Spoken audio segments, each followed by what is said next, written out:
APMC विद्यार्थ्यांचं शिष्टमंडळ मुंबईत आयोगाची भेट घेणार आहे। विद्यार्थ्यांच्या आंदोलनाला पुणे पोलिसांनी परवानगी नाकारली आहे। राज्यसेवा पूर्व परीक्षा 45 दिवसांनी पुढे ढकलण्याची मागणी करण्यात येणार आहे। कंबाईन परीक्षेच्या जागा वाढवण्याची मागणी करण्यात येईल। ज्येष्ठ नेते शरद पवार यांच्या भेटी दरम्यान विद्यार्थ्यांना आयोगाच्या अध्यक्षांकडून फोनद्वारे आज भेटीची वेळ मिळाली होती। दरम्यान आज विद्यार्थी आयोगाची भेट घेतील। महत्त्वाची बातमी, एपीएमसी विद्यार्थ्यांचं शिष्टमंडळ आज मुंबईत आयोगाची भेट घेणार असल्याचं कळतंय। विद्यार्थ्यांच्या आंदोलनाला पुणे पोलिसांनी परवानगी नाकारली होती आणि त्यानंतर या भेटीचं आयोजन खरंतर करण्यात आलेलं आहे। राज्यसेवा पूर्व परीक्षा 45 दिवसांनी पुढे ढकलण्याची मागणी करणार असल्याचं कळतंय। तर कंबाईन परीक्षेच्या जागा वाढवण्याची मागणी देखील करण्यात येणार आहे।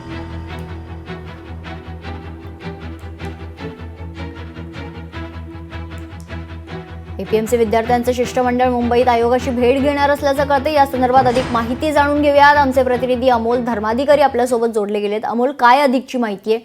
या भेटीमागचं नेमकं काय कारण आहे आणि विद्यार्थ्यांच्या वतीने काय मुख्य मागण्या करण्यात येतील? खरं तर आता जी एमपीएससीची परीक्षा आहे, पूर्व परीक्षा, ती 45 दिवस पुढे ढकलावी अशी या विद्यार्थ्यांची मागणी आहे। आणि दुसरं कंबाईन जे पेपर आहेत त्या संदर्भातली सुद्धा मागणी आहे। त्याच्यामुळे या आधी सुद्धा या विद्यार्थ्यांनी 2 दिवसापूर्वी अचानक रस्त्यावर येऊन आंदोलन केलं होतं।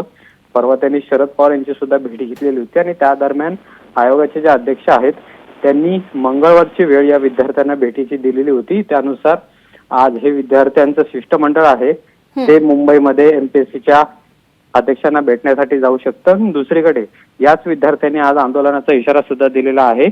पुण्यातील जिल्हाधिकारी कार्यालयाबाहेर या विद्यार्थ्यांनी एकत्र जमण्यास येण्याचं आवाहन सुद्धा केलंय। पण दुसरीकडे पोलिसांनी मात्र यांच्या आंदोलनाला अद्याप परवानगी दिलेली नाहीये। मात्र तरी सुद्धा हजारोंच्या संख्येने आज एमपीएससीचे विद्यार्थी एकत्र येण्याची शक्यता आहे।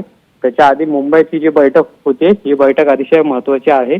एमपीएससी आयोगाचे अध्यक्ष नेमकं विद्यार्थ्यांना काय आश्वासित करतात यावर पुढच्या आंदोलनाची रणनीती खरं तर या विद्यार्थ्यांची ठरणार आहे। पण आज महत्वाची बैठक या विद्यार्थ्यांच्या मागण्या संदर्भामध्ये मुंबईत होण्याची शक्यता आहे। निश्चित। धन्यवाद अमोल, आपण दिलेल्या सविस्तर माहितीसाठी। लोकशाही मराठी ऐका, पहा, जागरूक रहा।